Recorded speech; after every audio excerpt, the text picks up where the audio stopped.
how do you reflect on your side's performance tonight? Yeah, disappointed for the result. We did everything again. We didn't concede much, and yeah, we had the chances at the end, especially, but during the game as well. But yeah, keep going. Mm-hmm. There was a couple of penalty claims for your side. How did you see them? Nothing to say. Nothing? OK, so you're saying look forward. There's still plenty of points still to play for. This takes it out of your hands. But how can you draw on your previous experiences to help the team in the remaining matches? Now we go to Newcastle to play FA Cup, Madrid Champions League, and game by game. Yeah, the games are coming thick and fast.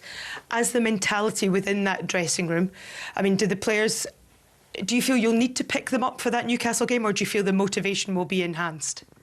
We are used to play a lot of competition and go for that game. Do you feel there'll be more twists and turns in the title race? I have a lot of games to play, so we have to continue. That is the crucial thing, though, Michael. We were saying at the start that it was in both teams' hands. Now it isn't. Yeah. Now it isn't in City's hands. Big night. We knew it was a big night coming into tonight. Top two both playing at the same time. Both with games that you would have expected them to win. But I said at the start, I think they will both win, but none of them are gimmies. And, you know, Forest have got so much to play for themselves. They're fighting for their lives, especially with West Ham doing so well and teams around them picking up points. They had to try to get something today. And as I said, Forest have got a good squad. You know, that squad can't be taken lightly. So it was a big night, could be a pivotal night in the title race, but there are still plenty of games to go.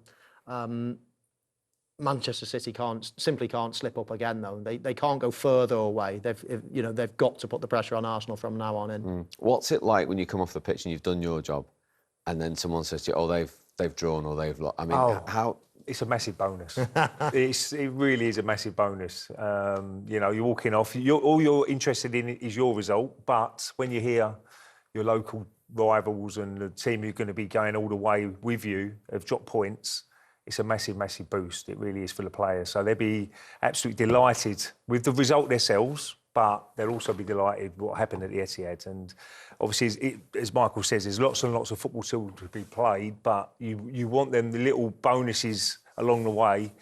And now it is in Arsenal's hands. So it's all down.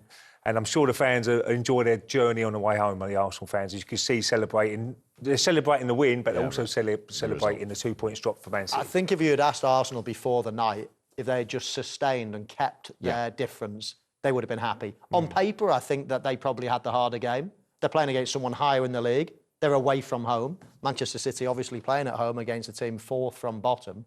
So I think if you'd said to Arsenal, you're both going to draw or you're both going to win, they would have snapped your hand off. To gain 2 points on a night like tonight, double bonus for them. Yeah, and reminder what is left for these two teams. It isn't in City's hands now, and City have just played, actually.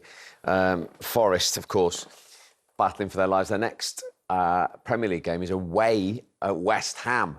Before that, they got the FA Cup at Newcastle and an away trip to Real Madrid as well. Mansfield and Leverkusen for Arsenal before they play Everton. And then, of course, that big game at Wembley between the two, and then the meeting at the Etihad in match week 30.